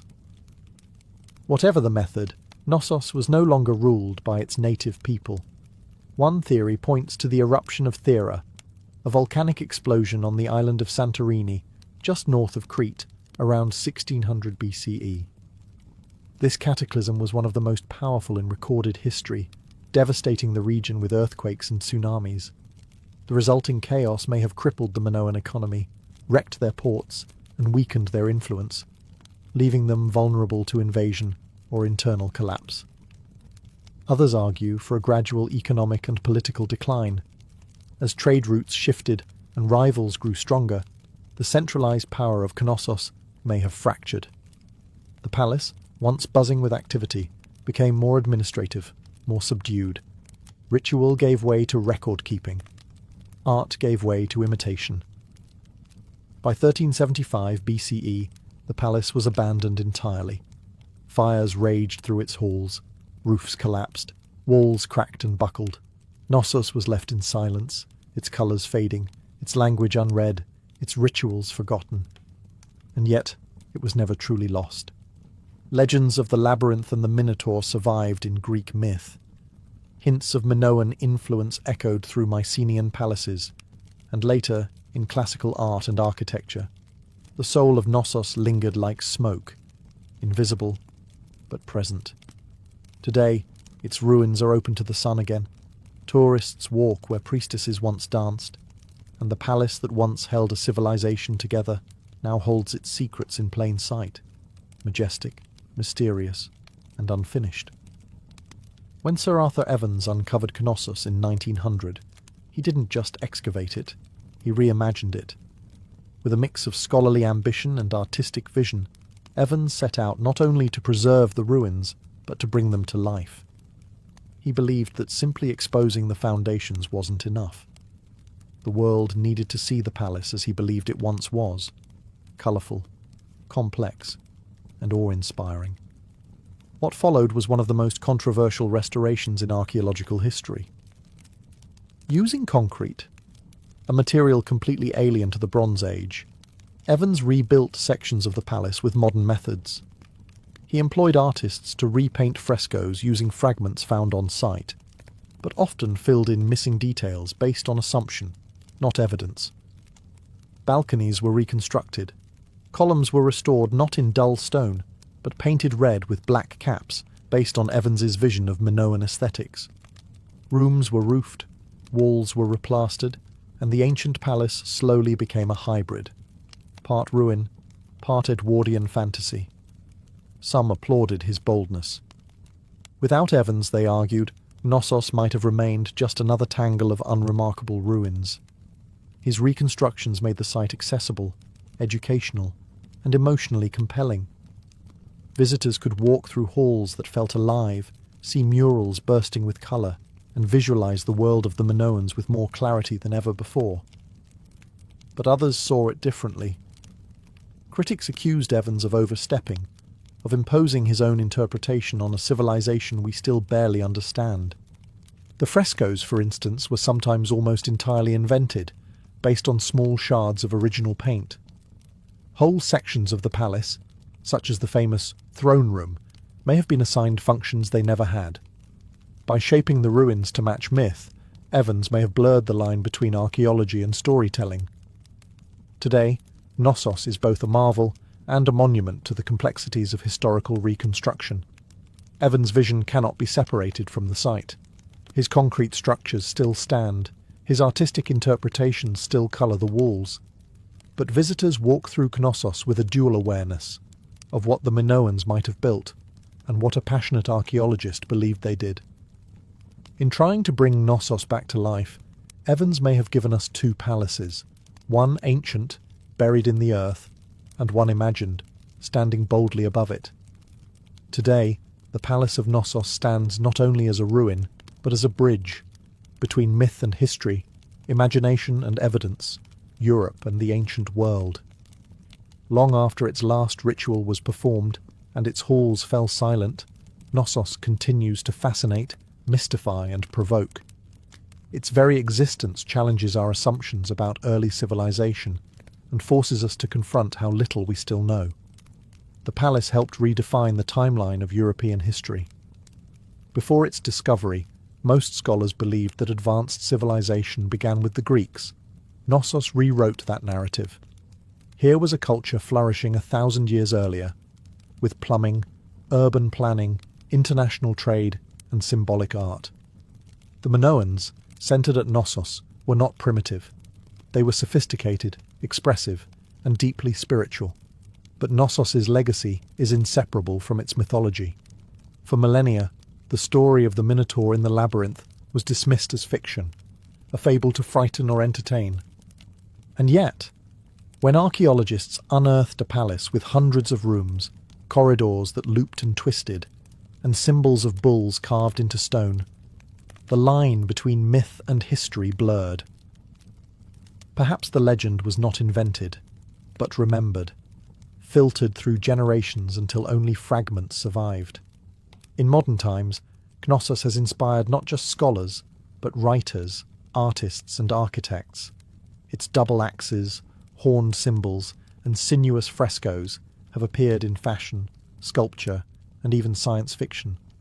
The idea of a hidden, ancient civilization beneath the Mediterranean still fuels imaginations. A vision of a time when power didn't mean pyramids or conquest, but beauty, ritual, and balance. Yet Knossos also reminds us of fragility.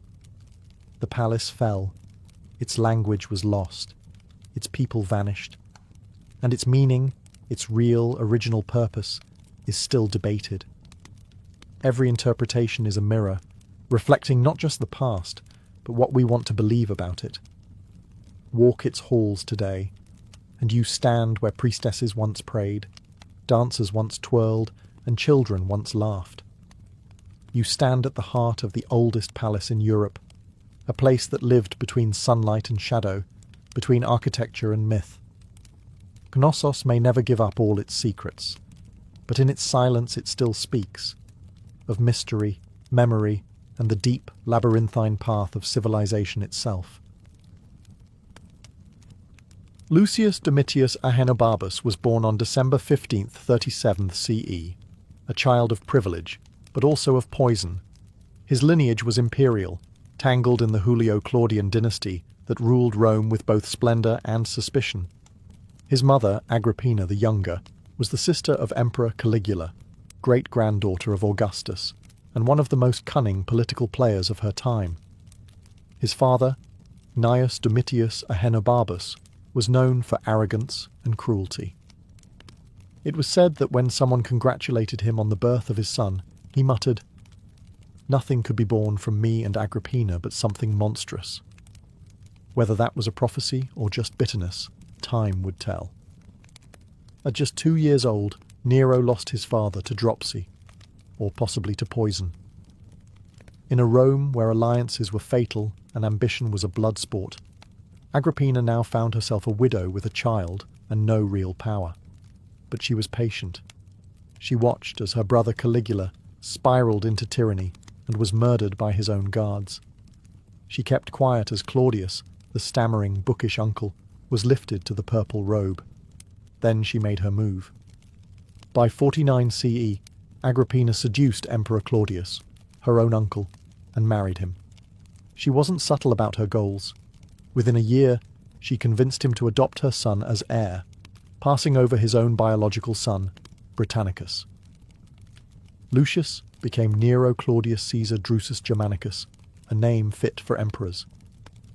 She arranged his engagement to Claudius's daughter, Octavia, and hired Rome's finest tutors to mould him.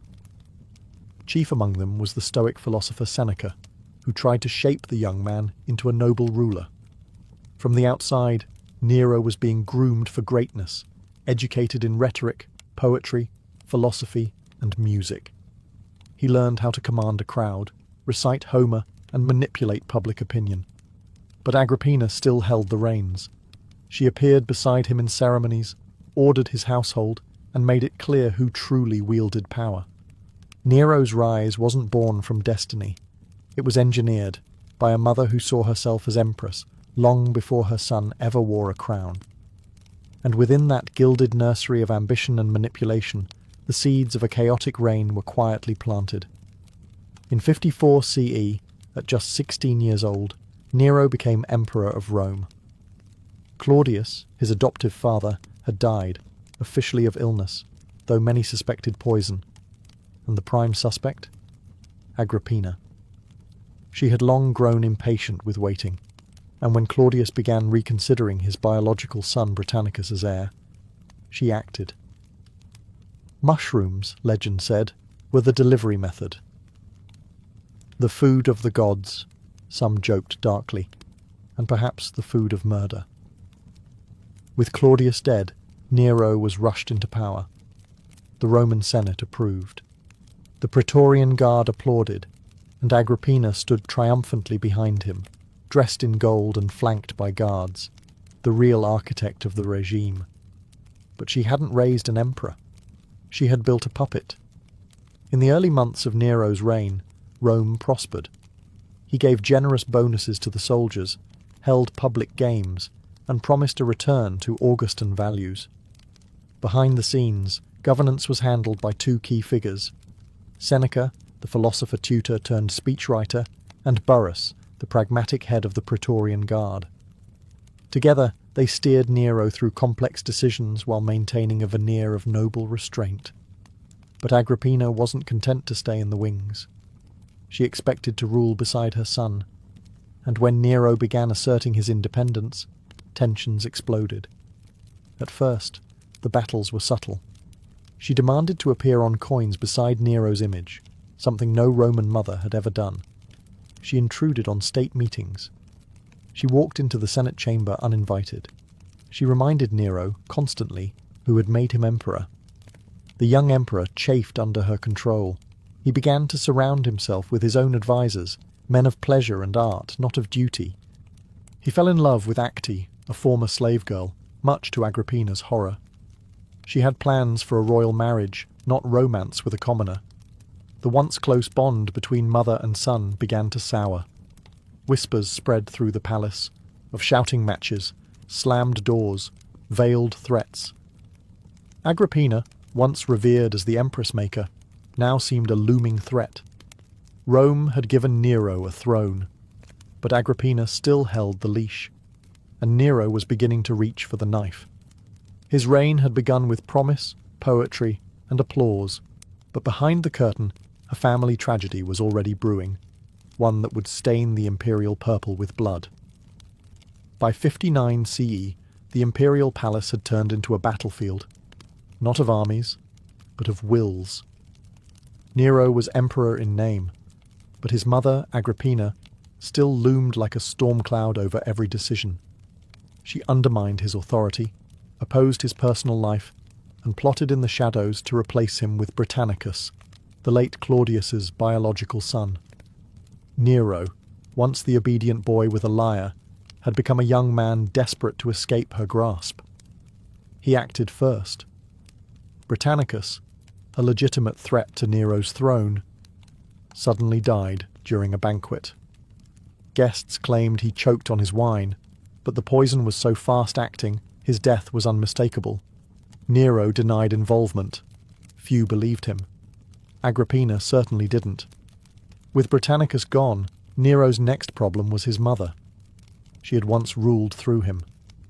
Now he saw her as a rival. Agrippina wasn't just politically ambitious, she was relentless. She met with senators in secret. She paraded noblemen she hoped to position as replacements. She made veiled threats about the Praetorian Guard's loyalties. And worst of all, for Nero, the people still loved her. Rome admired strong women when they weren't too strong. Agrippina had crossed that line. Nero first tried exile. He stripped her of her bodyguards, removed her from public appearances, and sent her to live in a coastal villa. But distance didn't silence her. She still corresponded, still whispered, still pulled strings. So Nero made a darker choice.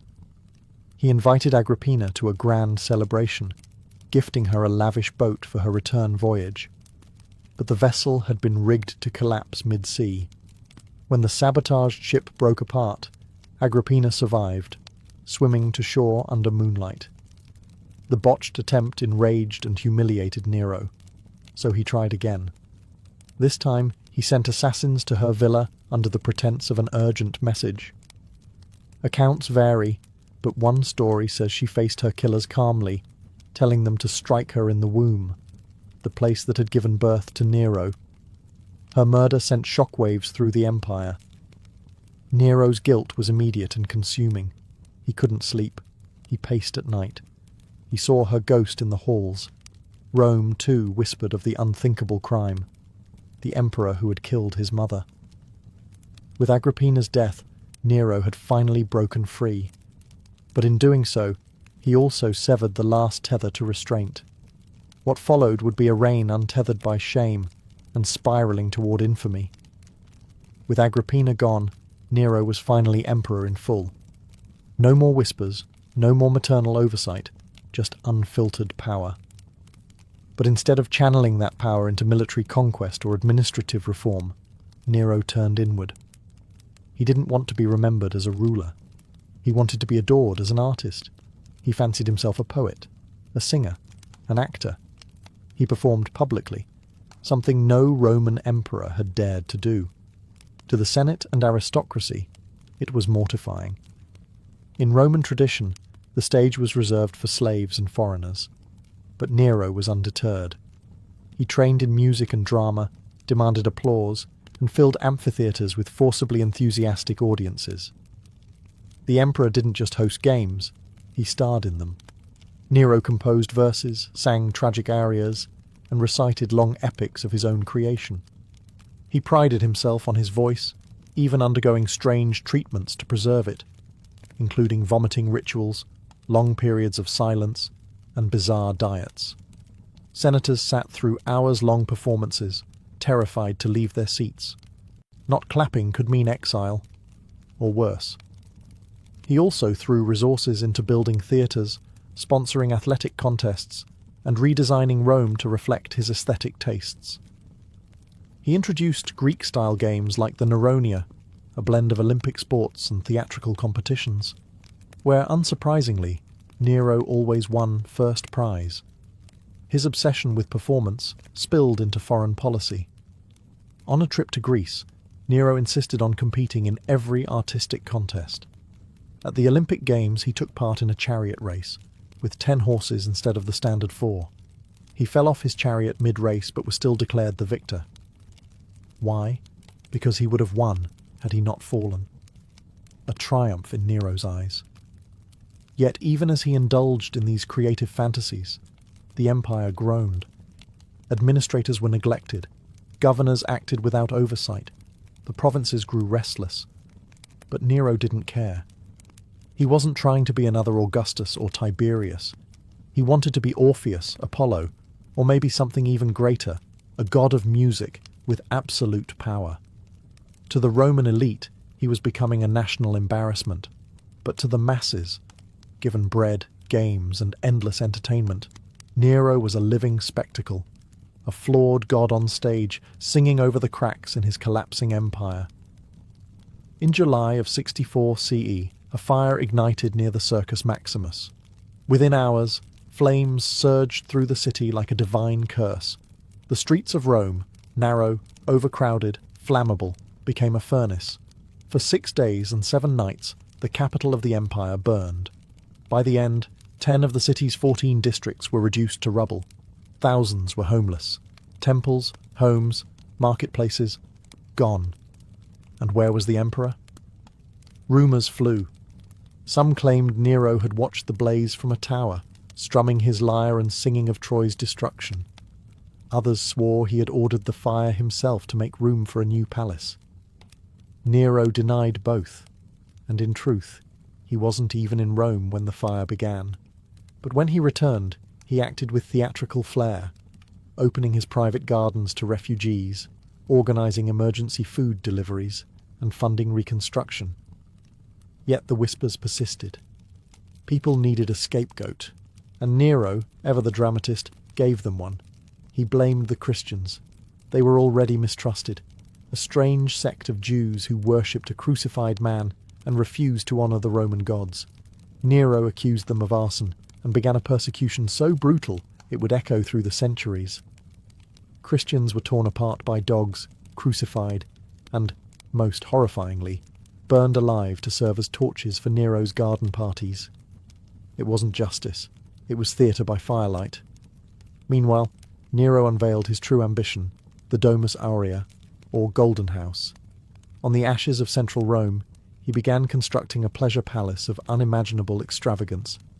With artificial lakes, gilded walls, revolving dining rooms, and ceilings that sprinkled perfume, it was a monument to indulgence. A colossal statue of himself, the Colossus of Nero, was planned to tower over it all. To many Romans, this confirmed their suspicions. Nero hadn't just let the city burn. He had used the fire as a blank canvas. He had erased old Rome to paint a new one, starring himself. But Nero saw it differently. In his mind, he wasn't destroying, he was creating. He was remaking Rome in his image, dramatic, divine, and unforgettable. In trying to immortalize himself through art and architecture, Nero scorched the earth and lit the fuse of his own downfall. As Nero's reign dragged on, the applause began to fade, and the fear took its place. The emperor, who once danced across the stage, now paced palace corridors in a state of growing paranoia. He saw enemies in every shadow, conspiracies in every whisper. The artist emperor had become a tyrant in a mask of grease paint. Following the fire and the unpopular construction of his golden house, Nero's standing with the Senate deteriorated rapidly. The aristocracy, already offended by his performances and extravagance, now feared for their lives. In 65 CE, a plot was uncovered, the Pisonian conspiracy, in which dozens of senators, equestrians, and even soldiers were implicated in a scheme to overthrow him. Some wanted to restore the Republic, others simply wanted anyone but Nero. Nero's response was swift and ruthless. The poet Lucan, the philosopher Seneca, and the general Faenius Rufus were all ordered to commit suicide. Seneca, Nero's former tutor and once his moral compass, was forced to slit his wrists while calmly discussing Stoic philosophy. Even those only rumoured to be sympathetic to the plot were swept up in the purges. The palace became a house of executions. The Senate chamber, a silent theatre of obedience. The emperor's paranoia deepened. He accused his own wife, Octavia, of infidelity, a charge so flimsy it insulted the intelligence of even his closest allies. She was exiled, then executed. Her head was sent to his mistress, Poppaea Sabina, as a twisted token of affection. But even Poppaea wasn't safe. During a rage, or possibly a drunken argument, Nero kicked her in the stomach while she was pregnant. She died soon after. Some say he wept for days. Others claim he mourned the loss of his muse, not the woman. Poison became a regular tool in his arsenal.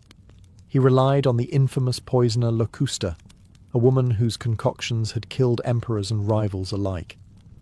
At Nero's command, she trained others, creating a small macabre academy of assassination. By now, Nero's court resembled a stage soaked in blood. Every friend was a suspect. Every ally, a potential betrayer. And through it all, Nero continued to sing, perform, and believe that he was loved. But the audience was shrinking. The laughter was nervous, and the knives were getting closer. While Nero indulged in performances and purges in Rome, the empire beyond the capital began to rumble. The provinces, long the backbone of Rome's power, grew restless under the weight of neglect, extortion, and Nero's increasingly erratic rule. Taxes were high, governors were corrupt, and military prestige had eroded.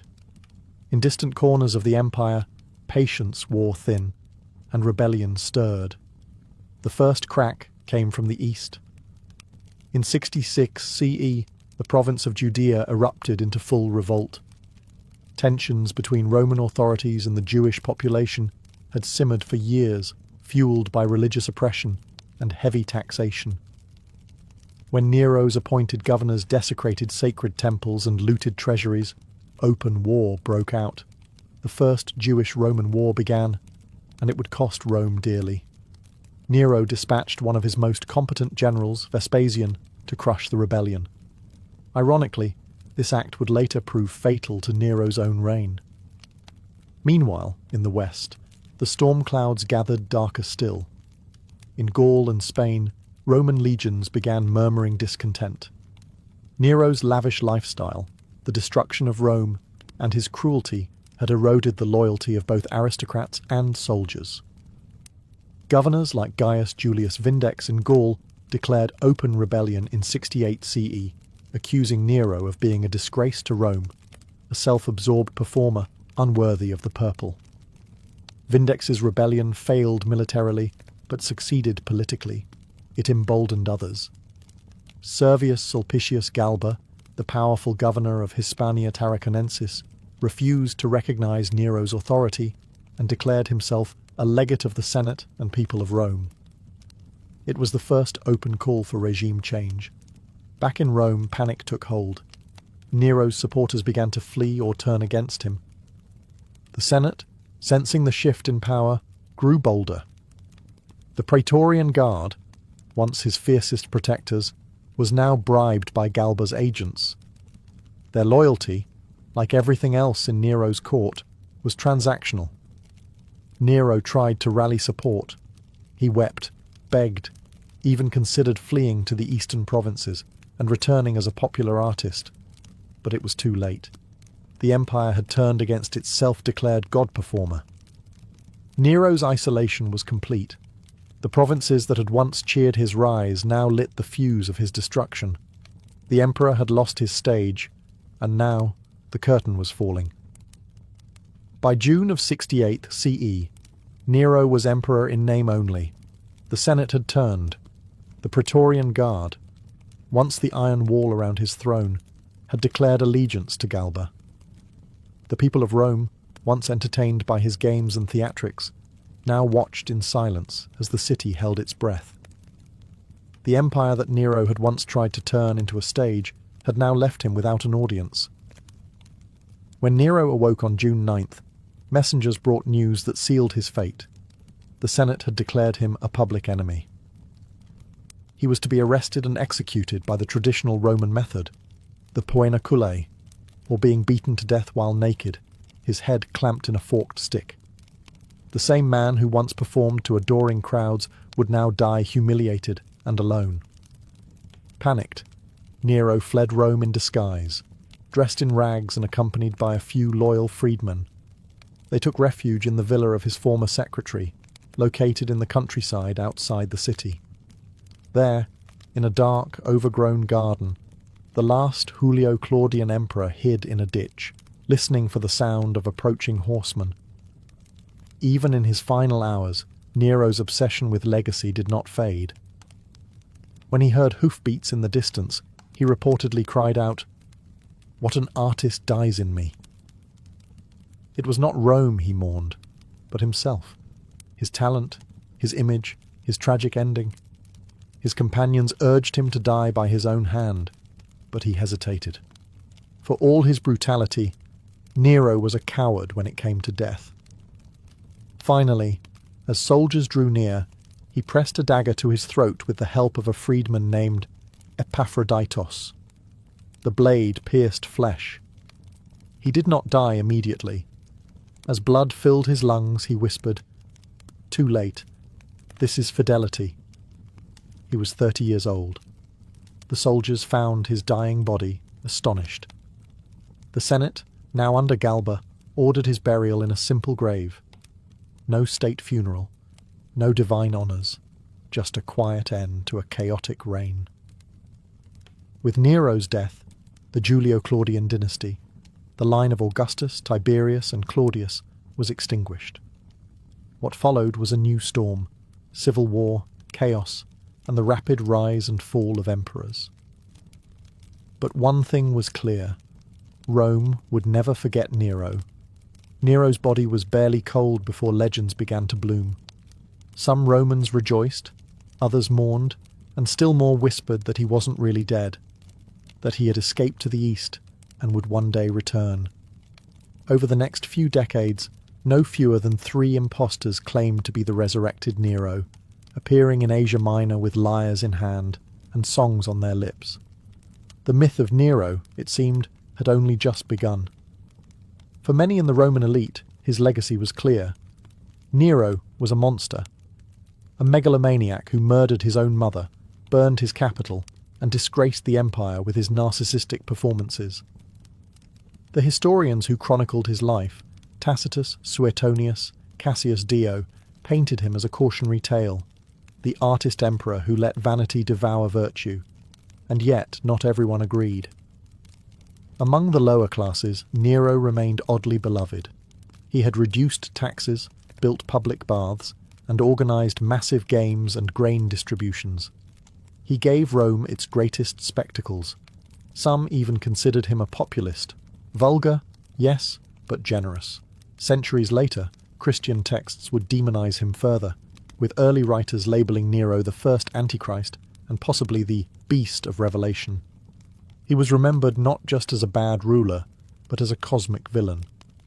Still, there was something magnetic about Nero's story. He was not the calculating tyrant that Tiberius or Caligula had been. He was theatrical, flamboyant, impulsive, often absurd. He ruled like a man in a permanent dream, casting himself as poet, god, and tragic hero all at once. Even his death felt like a scene from a lost Greek tragedy. In later centuries, artists, playwrights, and filmmakers would resurrect Nero as a symbol of fallen grandeur, a ruler too obsessed with beauty to bear the ugliness of power. His name became shorthand for excess and decline, a lesson in what happens when ego eclipses empire. But perhaps Nero's strangest legacy is this: he made power performative. He understood, centuries before mass media, that image could be as strong as policy, that if you controlled the narrative, you could shape the future's memory. And in that sense, he got what he wanted. 2,000 years later, we still remember Nero, not for ruling Rome, but for burning his name into history's stage,